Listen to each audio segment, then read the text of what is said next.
طریقے سے ہٹایا گیا وہ ایک طریقہ ٹھیک نہیں تھا، کیونکہ اس سے جو کانسٹیٹیوٹ اسمبلی ہی کچھ کر سکتی تھی. ابھی یہ بڑے باتیں کی جا رہی ہیں کہ یہ ٹیمپرری تھا یا کچھ تھا، بٹ یہ ایک آرٹیکل 370 اس طریقے سے بنایا گیا تھا کہ جموں کشمیر کے لوگوں کے اس میں مفادات تھے. یہاں کے جو ایک انڈر ڈیولپ سٹیٹ تھی، اس کی ایک ہلی سٹیٹ تھی، اس کو ڈیولپ کرنے کے لیے یہ چیزیں ساری اس وقت جب آرٹیکل 370 بنایا گیا تو یہ سب اسی لیے رکھا گیا، پر اسے ہٹانے کے لیے لوگوں سے نہیں پوچھا گیا، جو بہت غلط ہے.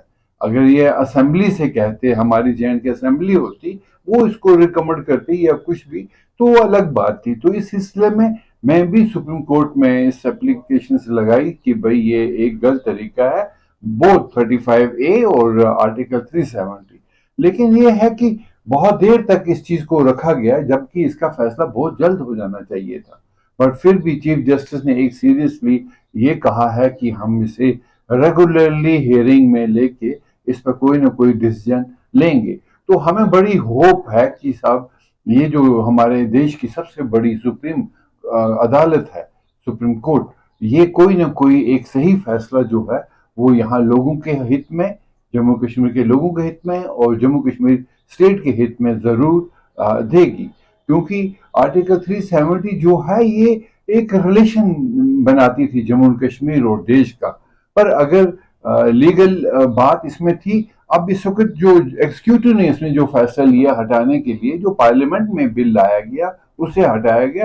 مجھے لگتا ہے یہ لڑائی اب دو بڑی طاقتوں کے بیچ میں بن چکی ہے. ایک تو ایگزیکٹو جسے ہم پارلیمنٹ بولیں گے اور گورنمنٹ آف انڈیا بولیں گے، اور جو لیگل لیومنری جو ہماری اس کی ہیڈ ہے دیٹ از سپریم کورٹ. اب ان دو بڑے طاقتوں کے بیچ میں جو لڑائی ہوگی تو فیصلہ وہی ہوگا جو لیگل ہوگا. تو وی آر ہوپ فل کہ صاحب اس میں کوئی نہ کوئی صحیح فیصلہ لیگل طریقے سے آنا چاہیے، نہ کہ پولیٹیکل طریقے سے، کیونکہ after all everything is ruled under law, so law should prevail.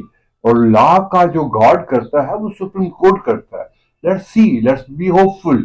I think دیش میں بہت بڑی بات بن جائے گی کہ اگر لیگل جو سٹیٹس ہمارا ہے اس کو بنائے رکھے سپریم کورٹ، تو ایک سپریم کورٹ کی بڑی عزت بن جائے گی کہ صاحب یہ پالیٹکس کے آگے نہیں جھکی ہے. تو اس لہذا وی آر ہوپنگ، اور جو سپریم کورٹ کا بینچ ہے وہ بھی ریگولرلی اس کو، انہوں نے کہا ہے کہ ہم اس کو ریگولرلی ہیئرنگ میں لیں گے.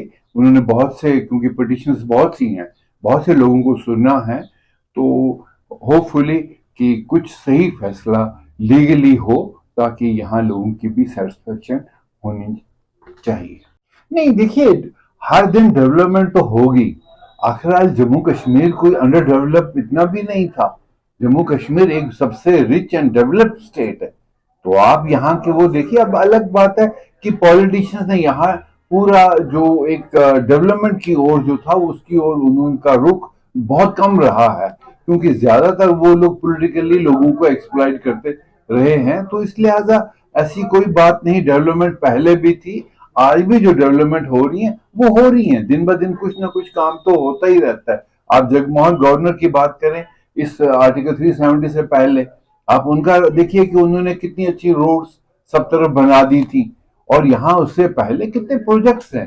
رادر یہاں پر پولیٹیکلی اگر کہیں کمی ہے وہ یہ ہے کہ پاور پروجیکٹس ہمارے جموں کشمیر کے وہ اسٹیٹ کو ملنے چاہیے. یہاں پہ پینے کا پانی جو ہے اس کو پراپرلی یوٹیلائز کیا جائے، which is unutilized. چاہے وہ پہلگام کا ہمارا نالا ہے یا ہمارا سندھ کا نالا جو یہاں والا ہے، یہ پراپرلی یوٹیلائز ہو تاکہ لوگوں کو ایک پتہ لگے کہ ڈیولپمنٹ ہو. وہ ڈیولپمنٹ نہیں ہوئی کہ سڑک کو ریپیئر کیا یا وہ کیا. یوتھ جو ہے یہاں پر اسے ملنا چاہیے کہ اس کی ان امپلائمنٹ دور ہو. یہاں کا جو ٹورزم سیکٹر ہے اس کو اتنا ڈیولپ کیا جائے کہ ان امپلائڈ یوتھ کو جاب ملے، اس کا فیوچر سیف ہو. وہ ڈیولپ کی جاتی ہے، اسے ڈیولپمنٹ کہتے ہیں. پارکس کو اور گارڈن کو سجانا یا یہ کوئی ڈیولپمنٹ نہیں ہوتی. It should have an impact on the economy of the state. That is called development.